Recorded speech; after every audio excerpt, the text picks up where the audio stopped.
성경 말씀은 구약성경 요엘서 2장 28절에서 32절 말씀까지입니다.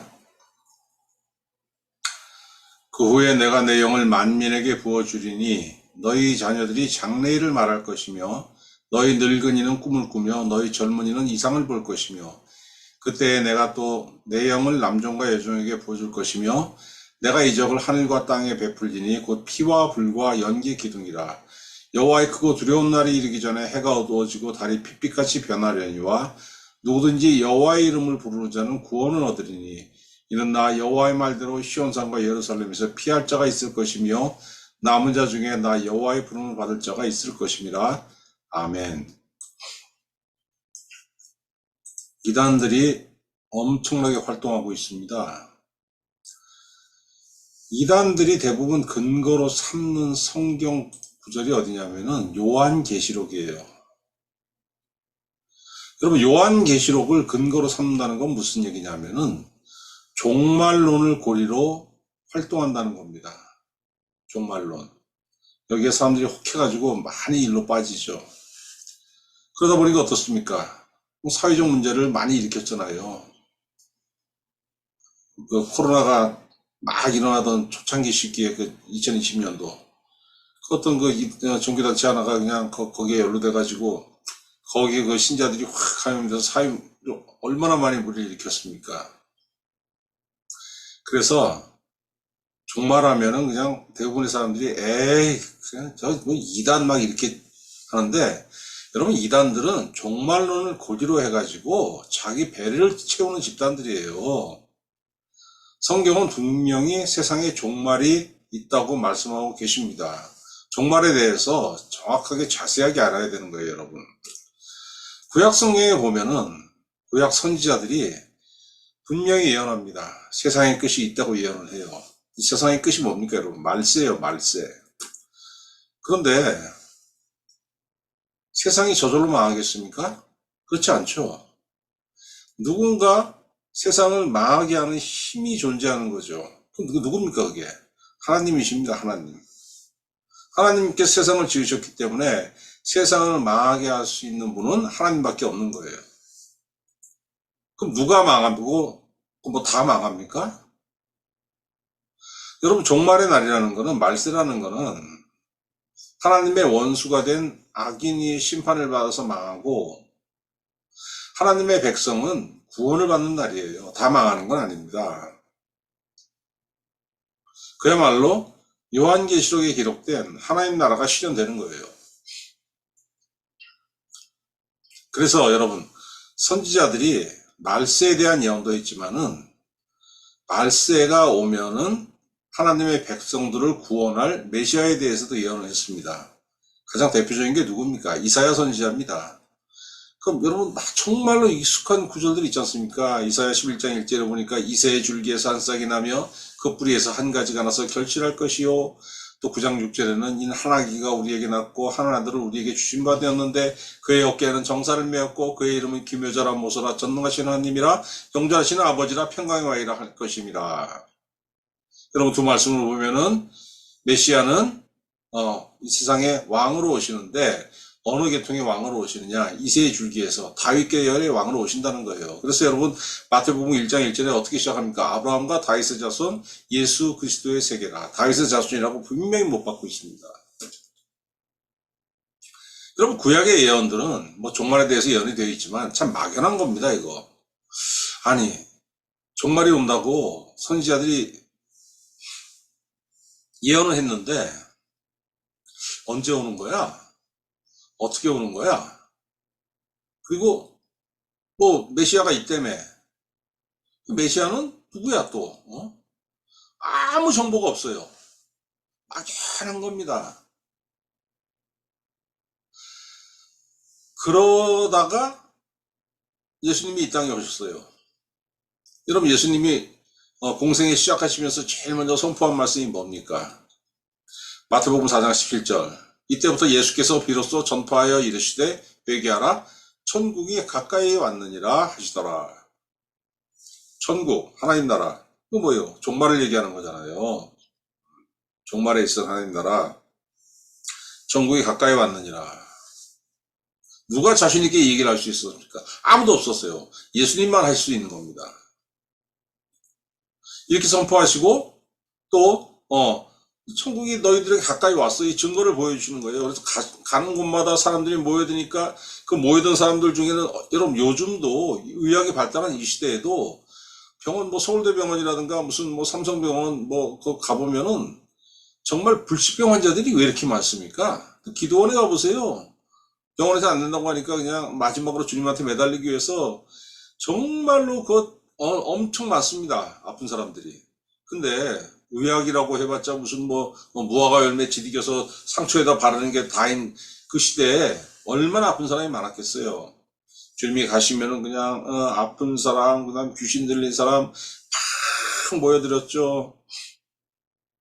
또 성경 말씀에 목말라가지고 진리를 알기 원하는 사람들도 막 모여들고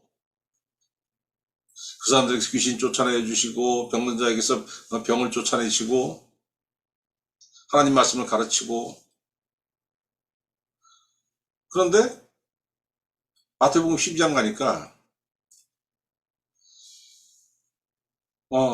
그 눈먼 자, 그 귀머거리 된 자에게서 그 귀신 들려가지고 그렇게 된 자에게서 예수님께서 귀신을 쫓아냈어요. 그랬더니 예수님의 그 원수들 반대자들이었던 바리새인들이 비아냥거립니다. 저게 무슨 자기 능력인 줄 알아? 저거 뭐냐면은 저거 옳은 거 아니야? 저거 바알세불을 힘입은 거야. 바알세불이라는 거는 파리떼의 대왕, 그러니까 마귀입니다. 마귀 사탄을 얘기하는 거예요. 저거 대왕부당이야. 그때 예수님 그 사람들한테 뭐라고 하십니까? 내가 하나님의 성령을 힘입어 귀신을 쫓아내는 것이면은 하나님 나라가 이미 너에게 임하였느니라 이렇게 말씀하셨어요. 하나님 나라가 이미 왔다는 거예요. 누가 이렇게 얘기할 수 있습니까? 메시아만이 얘기할 수 있는 거예요. 메시아만이. 구약 선지자들이 예언했던 모든 것들 나로 인해 왔어. 예수님 말씀하셨어요, 여러분. 그렇기 때문에 여러분 구약 선지자들이 말세에 대해서 막 그 예언을 했지 않습니까? 근데 이게 시작이 안 됐어요. 그냥 있다 그냥 막연하게 그렇게만 예언이 됐는데 주님이 오셔가지고 그걸 성취하셨어요. 그게 바로 나야. 여러분 이게 무슨 얘기입니까? 예수님이 이 땅에 오심으로 인해가지고 구약의 선지자들이 막연하게 그 예언했던 말세가 시작됐다는 겁니다. 그렇기 때문에 예수님 이후로 이 땅을 사는 사람들은 다 어떤 시대를 사는 겁니까? 말세를 살아가고 있는 거예요. 그럼 어떤 사람도 이렇게 질문할 겁니다. 궁금할 거예요. 아니 이게 지금 말세라고? 그러면 요한계시록에 기록된 그냥 무슨 하늘에서 무슨 천사가 무슨 뭘 부으니까 무슨 불벼락이 쏟아지고 이런 것들 그것도 뭐야 그거는요 말세 지말입니다. 말세 지말. 예수님이 오셔서 말세가 시작됐지만은 이 세상이 끝날 때까지 좀 기간이 있잖아요. 이만한 기간이에요. 말세가 이만한 기간이면은 그 계시록에 기록된 부분은 말세 중에서도 맨 마지막 바로 직전에 일어날 얘기들입니다. 요만한 상황. 우리가 말세를 살지만 아직 끝은 아닌 겁니다. 그럼 오늘 본문 말씀 뭡니까 여러분? 이 선지자 요엘이 말세에 대해서 예언을 한 내용입니다. 이사야는 뭘 예언했습니까? 메시아를 예언했는데 선지자 요엘은 이 종말의 징조로서 뭘 예언했냐면 하나님께서 성령을 보여주신다고 예언했어요. 그렇지 않습니까? 그 후에 내가 28절에 보니까 내가 내 영을 만민에게 부어주리니 이렇게 얘기하고 있지 않습니까? 이걸 누구에게 부어준다고 했냐면 만민에게. 하나님께서 성령을 만민에게 부어주시는 때가 오면 그게 바로 말세의 시작이야 이렇게 얘기하는 겁니다. 여러분 구약시대에도 하나님께서 성령을 주셨죠. 그런데 구약 성경을 읽어보면은 아무에게나 성령이 임하는 게 아니고 특정한 사람들, 그러니까 특정 지도자라든가 아니면 뭐 선지자로 부름받은 사람들, 뭐 선지자라고 해서 다 무슨 성령 받은 것도 아니에요 보면은. 그러니까 거짓 선지자들도 많았고 하나님께서 특정한 사람들에게만 딱 찍어서 성령을 부어주셨다는 거예요. 그런데 요에서 2장 28절에는 내 영을 만민에게 부어주리니 이렇게 말씀하고 계시는 겁니다. 그러니까 만민이라는 거는 예수 그리스도를 믿는 모든 사람들, 하나님의 백성들, 그들에게 성령을 부어주신다는 거예요. 여러분 왜 성령을 받아야 되는지 아세요? 고린도전서 12장 3절에 성령으로 아니하고는 누구든지 예수를 주시라 할 수 없느니라.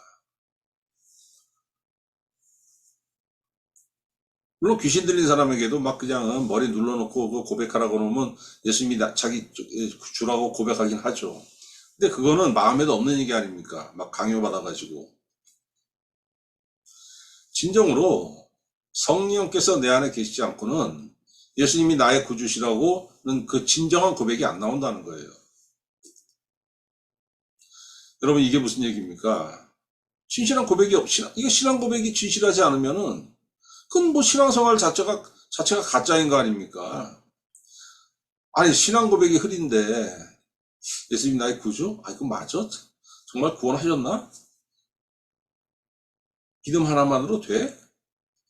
이런 게 왔다 갔다 하면은 그 신앙생활이 그게 무슨 어떻게 딱 정할 수가 없는 거잖아요.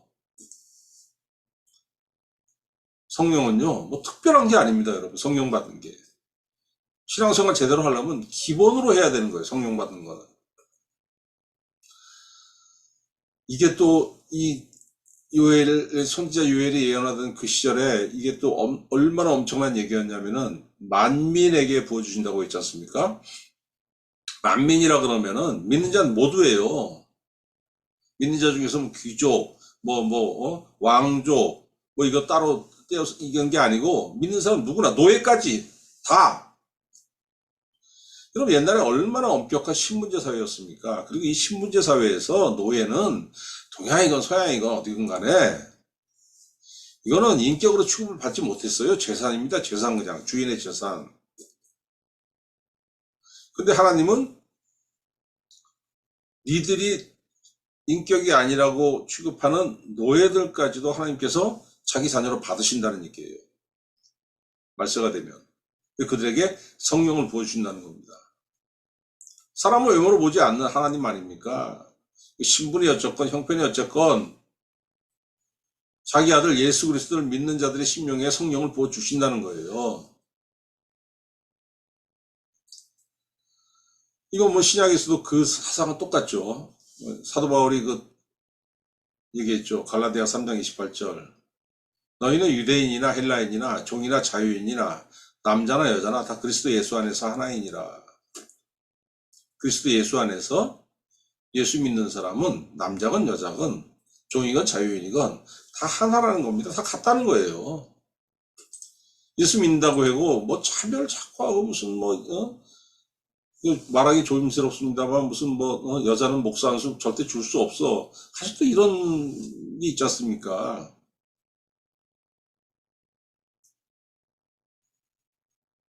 여러분 성령을 받은 사람들에게서 여러 가지 특징들이 나타난다고 이 선지자가 얘기했어요. 28절에 성령을 받으면은 너희 자녀들은 장래일을 말할 것이며 너희 늙은이는 꿈을 꾸며 너희 젊은이는 이상을 볼 것이며 점쟁이처럼 무슨 뭘 줄줄줄 한다는 게 아니에요. 장래일을 말한다는 건 뭐냐면은 여러분 하나님의 말씀을 그 이전에는 구약시대에는 특별한 선지자들만 전했지 않습니까? 아니라는 겁니다. 여러분, 장래일이 뭐예요? 하나님의 말씀이죠.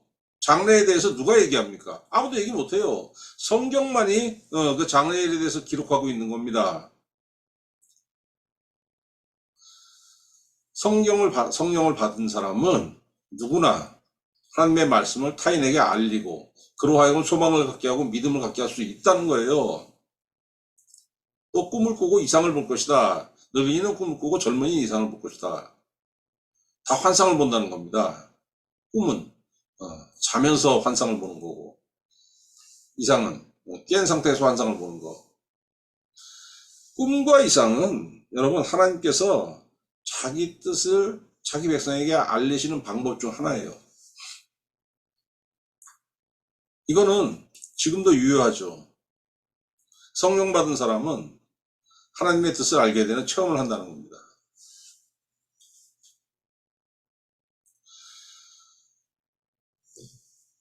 말세에 대한 선지자들이 이런 예언이 있었음에도 불구하고 아까도 말씀드렸듯이 이런 일이 언제 누구에 의해서 성취되는지 전혀 언급이 없어요. 구약 성경은 답답합니다. 그런데 후일에 이 예언을 성취하는 자가 바로 누굽니까? 말세를 여는 자예요. 예수께서 이 예언을 성취해서 가지고 말세를 여셨죠. 그래서 여러분,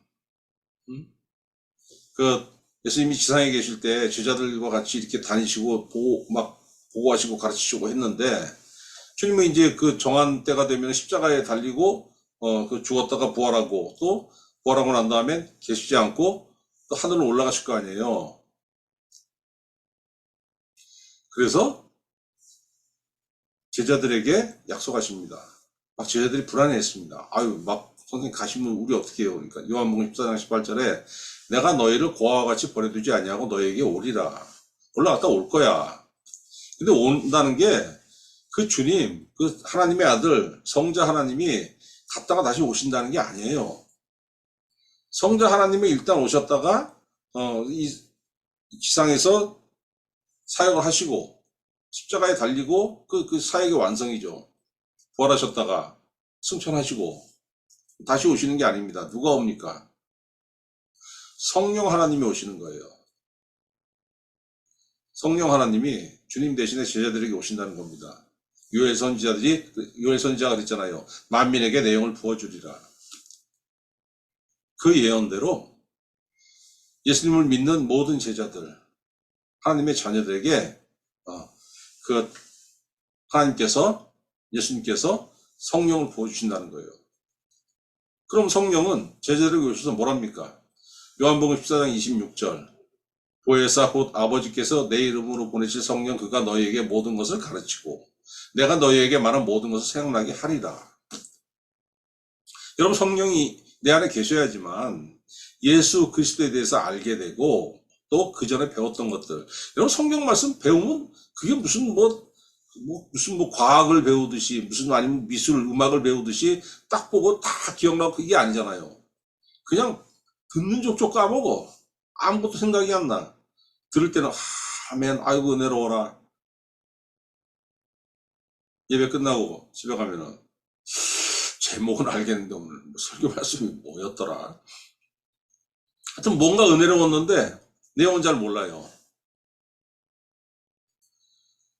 그런데 여러분 그런 식으로 관심을 가지고 10년 20년 기도하고 성령 충만하고 성경 읽고 이렇게 살게 되면은 필요한 때에 성령께서 그 성경 말씀을 생각나게 하시고 이 안에서 이것이 그냥 살아서 움직이는 말씀이 되게 하신다는 거예요. 그러면은 왜 그렇게 하시느냐? 여러분 하나님께서 그 자기 자녀들, 자기 아들을 믿은 자기 자녀들을 어디로 이끄시겠습니까? 죽음 쪽이 아니고 살아있는 쪽, 생명이 있는 쪽. 그게 다시 말하면 뭐예요? 진리. 하나님의 말씀은 진리라고 요한복음 10장 17절에 분명히 예수님 말씀하고 계십니다. 아버지의 말씀은 진리입니다 하고 딱 주님이 말씀하시거든요. 제자들을 진리로 이끌어야 되는데 누가 할 수 있겠습니까? 성령이 할 수 있는 거예요, 성령이. 어떻게 주님의 말씀을 들은 말씀, 읽은 말씀, 과거에 깨달았던 말씀, 때가 되면 적절하게 생각나게 하시고 깨닫게 하시고 다시 떠오르게 하시고 그걸 말씀이 힘이 되게 하시고 능력이 되게 하신다는 거예요. 그래가지고 여러분 인도하시는 겁니다. 그래서 말세가 되면은 하나님께서 모든 자에게, 만민에게, 모든 자 누구? 믿는 사람 모두에게 성령을 부어주신다는 거예요. 여러분, 성령을 받는 게 특별한 게 아닙니다. 성령은 신앙의 기초예요. 성령이 없으면은 진실한 신앙이 없는 겁니다. 이건 단언할 수 있어요, 여러분.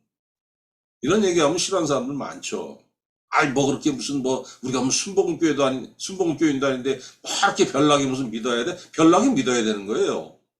믿는 것 자체가 별난 거 아닙니까? 이 썩어빠진 세상에서. 여러분, 예수님 어떻게 사역하셨습니까? 하나님의 아들인 예수님도 성령으로 사역하신 거예요. 사도행전 10장 38절.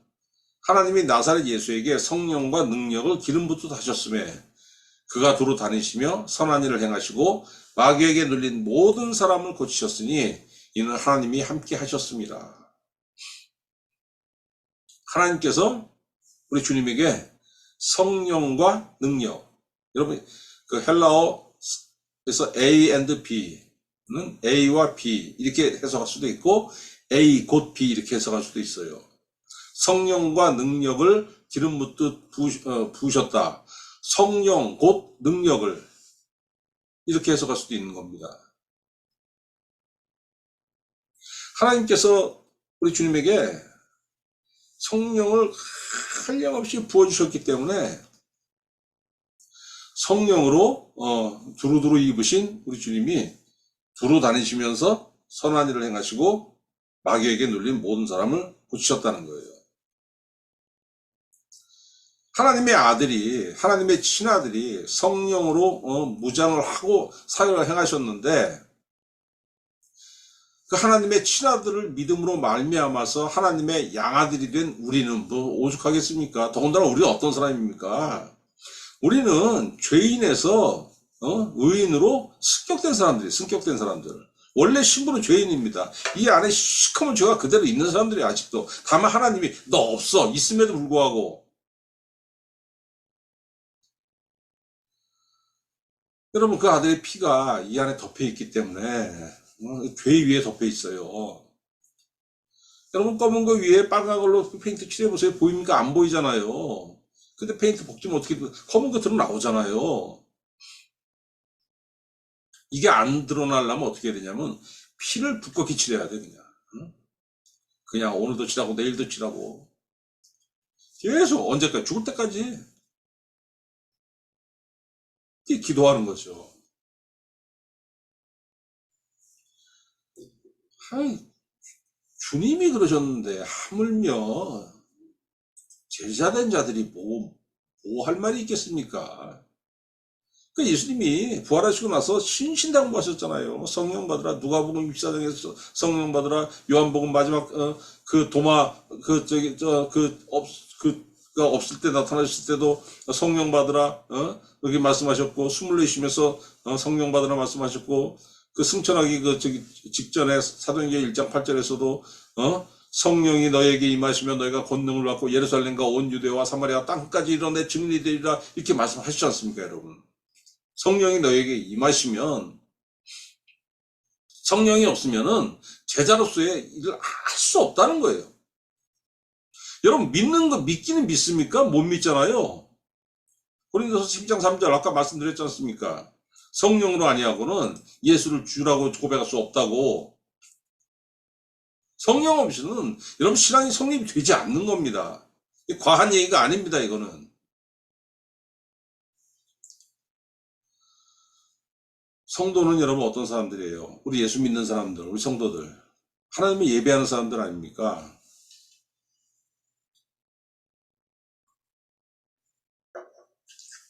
예수님이 어떤 요구하셨어요?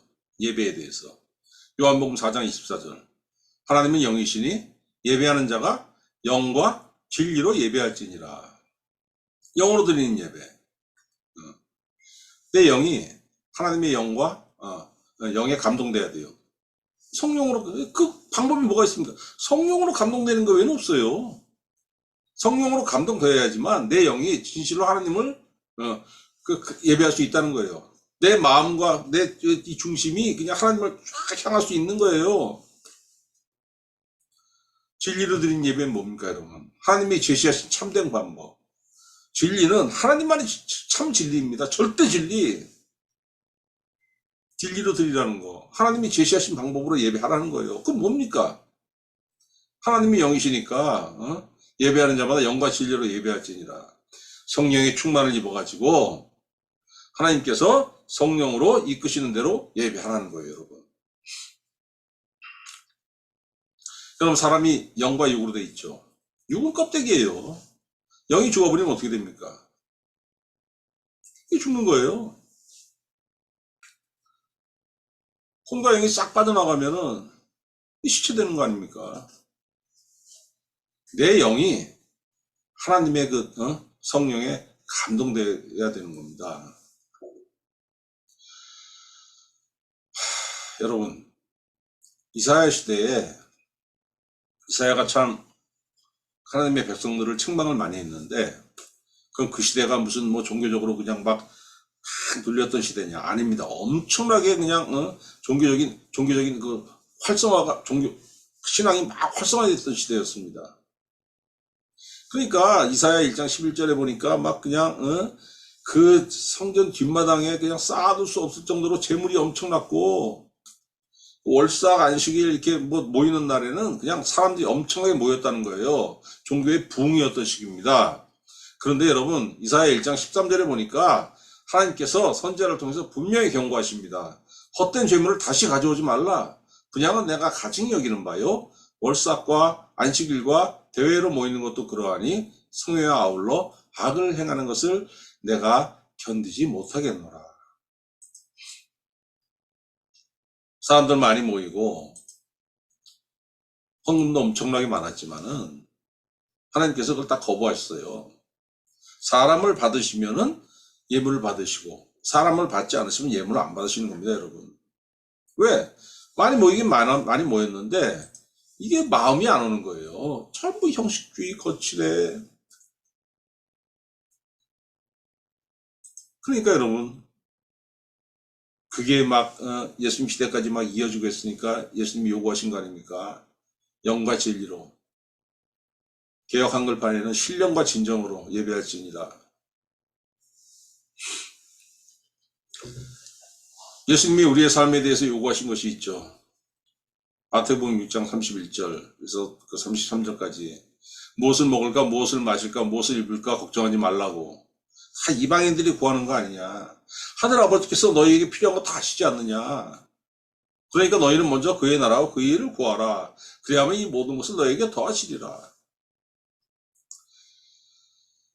여러분, 정말로 필요하잖아요. 돈 필요하고, 이거 없으면 정말 힘들죠, 괴롭죠. 그런데 예수님은 그게 중요한 게 아니고 경건을 제일 앞서 내세우시는 거예요. 그거 너희는 뭐 필요한지 다 알아. 제일 중요한 거 경건한 삶, 하나님을 너희 마음으로 예배하고 하나님을 너희 마음으로 경배하는 삶 먼저 살아봐. 하나님 우선적으로 살라는 거예요. 이게 여러분 가능합니까? 내 힘으로 안 되는 거예요. 성령이 내 안에 오셔야지만 내 마음을 꽉 붙잡고 나를 그렇게 인도하시기 때문에 내가 그렇게 살 수 있는 겁니다. 성령은 특별한 게 아닙니다.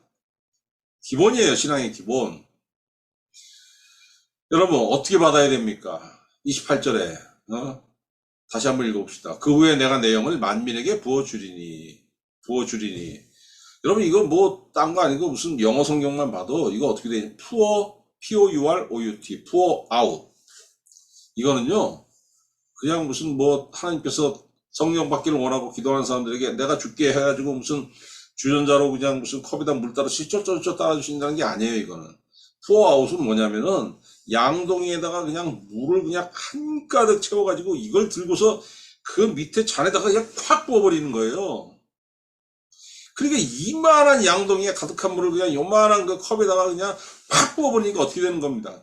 그냥 순식간에 팍 차고, 팍 차면 어떻게 돼요? 넘치잖아요. 콸콸 부어주시면 그냥 확 차고 확 넘쳐버리고. 성령이 내 안에 오셨습니다. 계속 내 안에서 활동을 하시는 거예요. 내가 계속 기도해. 그러면 내 안에서 활동하시는 성령이 쏟아지는 물이 그냥 컵 밖으로 넘쳐버리듯이 성령이 내 바깥으로, 내 안에 계시는 성령이 내 바깥으로 자기 자신을 드러내시는 거예요. 이게 뭡니까? 이게 성령의 은사, 성령의 은사. 이게 있을 때 여러분 귀신 들린 사람은 귀신 쫓아내고 병든 사람에게 손 놓고 기도했더니 낫는 거고, 내가 하는 게 아닙니다. 내 안에 계신 성령께서 자기를 드러내시는 거예요. 내가 얘 안에 내가 있어. 기도는 얘가 하지만 일은 내가 하는 거야 하고 성령께 자기 자신을 드러내시는 거예요. 여러분, 선지자가 얘기한 대로 지금 우리는 어떤 시대를 살고 있습니까? 말세의 시대를 살고 있어요. 그렇기 때문에 이게 그냥 뭐 적당히 부어주시는 게 아니고 그냥 양동이를 팍팍 그냥 쏟아붓듯이 비 엄청 오는 날 창문 열어보면 그냥 아이고 철렁철렁 하지 않습니까? 이따만한 물줄기들이 팍팍팍팍 쏟아지면 야, 이거 무슨 뭐 세상 뒤집어지는 거 아닌가? 그 정도로 막 성령을 보여주는 시대인데 성령 충만을 입은 자가 많이 나타나요. 그렇기 때문에. 그런데 또 한 가지 문제점이 뭐냐면은 갈수록 이 시대는 기도하는 사람도 적습니다. 예수님 분명히 말씀하셨잖아요. 누가복음 18장에 과부와 불의한 재판관에 비유해서 끝까지 탄원하니까 그냥 불의한 재판관이 그 과부의 그 청혼을 물리치지 못하고 들어줬지 않습니까? 하물며 하늘 아버지께서 너희의 원한을 풀어주지 않겠느냐. 여기까지 말씀하시고, 그러나 인자가 올 때에 세상에서 믿음을 보겠느냐, 이렇게 한탄하고 계세요. 인자가 올 때에 세상에서 믿음을 보겠느냐.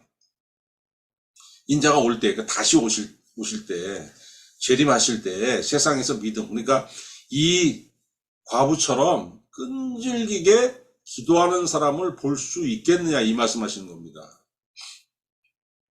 주님이 재림하실 시점, 그러니까 세상 말세로 가면 갈수록 기도하는 사람들이 적어진다는 겁니다. 왜 그렇습니까, 여러분? 말세의 특징이 뭐예요? 디모데서에 나타나죠. 디모데전서 6장 10절. 돈을 사랑함이 일만하게 뿌리가 되나니 이것을 탐내는 자들은 미혹을 받아 믿음에서 떠나 많은 근심으로써 자기를 찔렀도다. 디모데후서 3장 5절. 경건의 모양은 있으나 경건의 능력은 부인하는 이 같은 자들에게서 네가 돌아서라. 여러분, 이 시대가 어떤 시대입니까? 돈에 환장한 시대 아닙니까? 완전 100% 자본주의 시대. 돈이 만능이고 돈이 하나님이에요. 돈이 구원이고 돈이 모든 것이 되어버린 시대입니다. 영적인 지도자들까지 돈에 그렇게 환장하면 안 되는 거예요. 돈은 필요하면 아버지가 채워주시지 않습니까? 근데 그걸로 만족을 못하는 거죠. 나는 사치하고 싶어. 나는 좀 고급차 타고 사야지. 뭐 이렇게 고물차 타고 빌빌 다니면서 뭐 할렐루야를 외치고 그래? 왜 그런 마음이 듭니까? 돈을 사랑함이 이게 강해가지고 믿음을 물리치는 거예요. 미혹을 받아 믿음에서 떠나 많은 근심으로서 자기를 찔렀도다. 여러분, 이거 누구를 만나봐도 이런 사람들이 너무 많습니다. 무슨 믿음이 있겠고 무슨 경건이 있겠습니까? 그런 때일수록 어떻게 해야 됩니까? 성령을 받아야 돼요. 여러분, 신앙생활 하면서 어떻게 해야 되는지 여러분 아세요? 모르잖아요. 끼케야 교회 다니고 뭐 모이라 그러면 모이고 예배 참석하고 그거밖에 모르지 않습니까? 신앙생활 어떻게 해야 되는지 사람은 모르지만은 성령님이 아세요. 그리고 인도하십니다. 고린도전서 2장 10절에 성령은 모든 것 곧 하나님의 깊은 것까지도 통달하시느니라. 성도를 향한 하나님의 뜻, 하나님이 각자 원하시는 게 있죠. 너희들 이렇게 좀 했으면 좋겠는데 우리가 하나님 뜻을 알지 못하지 않습니까? 누가 알려주십니까? 성령께서 알려주시는 거예요. 왜? 성령은 하나님의 깊은 것까지 통달하시는 하나님의 영이니까. 하나님의 뜻을 알고서 우리한테 오셔가지고 우리를 하나님의 뜻대로 인도하시는 겁니다. 여러분 기도할 때 내가 내 의지로 기도해 보세요. 내 삶, 내 가족 이거 몇 개 안 됩니다, 여러분. 기도 제목이. 그런데 어떻게 기도해야 되는지 성령께서 성도를 도우시는 거예요. 로마서 8장 26절 이와 같이 성령도 우리의 연약함을 도우시나니 연약함을 도우신다 그랬어요. 우리는 마땅히 기도할 바를 알지 못하나 이야 마땅히 기도할 바를 알지 못하죠. 그렇죠. 오직 성령이 말할 수 없는 탄식으로 우리를 위하여 친히 간구하시느니라. 말할 수 없는 탄식 우리를 위해서 탄식하시는데 그거는 우리 말로는 할 수 없는 그러니까 우리가 들을 수 없는 그런 탄식이라는 겁니다. 그런 탄식으로 우리를 위해서 친히 간구하신다고 우리를 위해서 성령께서 친히 하나님한테 기도해 주신다는 거예요. 이렇기 때문에 여러분 신앙생활을 함에 있어가지고 특히 이 돈에 환장한 말세를 사는 이 시대에 성령 충만은 당연한 겁니다. 여러분 필연적인 것이고 이거 특별한 게 아닌 거예요. 별난 거죠. 근데 별나야 되는 겁니다. 예수 믿고 은혜 받는 자체가 별난 거 아닙니까? 성령이 여러분과 함께 계시고 여러분을 인도하십니다. 여러분이 성령과 함께 해야지만 그 성령님의 인도를 받고 경건한 예배, 경건한 삶을 살 수 있는 거예요. 이것이 말세를 사는 성도의 합당한 삶입니다, 여러분. 말세의 끝을 향해 가면 갈수록 세상은 더 어지러워지고 기도에서 멀어지고 신앙에서 멀어진 이 풍조가 가면 갈수록 만연해질 거예요. 그러나 이 혼탁한 세상에서 여러분 이쪽으로 저쪽으로 쓸리지 마시고 좌로나 우로나 치우치지 마시고 우리를 인도하시는 성령의 충만을 입어서 하나님의 뜻대로 살고 하나님의 뜻대로 기도하고 하나님의 뜻대로 하나님을 예배하는 우리 귀한 성도들 되시기를 구주 예수 그리스도의 이름으로 축원합니다. 기도하겠습니다. 전능하신 하나님 아버지 사람이 할 수 없으되 하나님은 모든 것을 할 수 있고 사람은 알지 못하지만 하나님은 모든 것을 아십니다. 우리 불쌍한 자들을 위해서 알지 못하는 자들을 위해서 행하지 못하는 자들을 위해서 하나님께서 자기 영과 성령을 우리를 위하여서 충만하게 채워주셨사오매 우리 구주 예수 그리스도를 온전히 믿는 우리 성도들을 위하여 성령을 충만하게 채워주시고 기도하고 간구하는 자마다 그 심령 속에 하나님의 영이신 성령을 충만하게 채워주시옵소서. 우리 성도들 자기 자력으로는 아무것도 할 수 없지만은 그러나 성령으로 인하여서 하나님을 온전히 예배할 수 있게 하시고 성령으로 인하여서 경건한 삶을 살게 하시고 성령으로 인하여서 기도하게 하시고 성령으로 인하여서 하나님께서 원하시는 곳에 나아가서 하나님께서 원하시는 그 일들을 할 수 있도록 힘써 도우시고 충만하게 채워 주시옵소서. 우리 주 예수 그리스도의 이름으로 간구하며 기도하옵나이다. 아멘.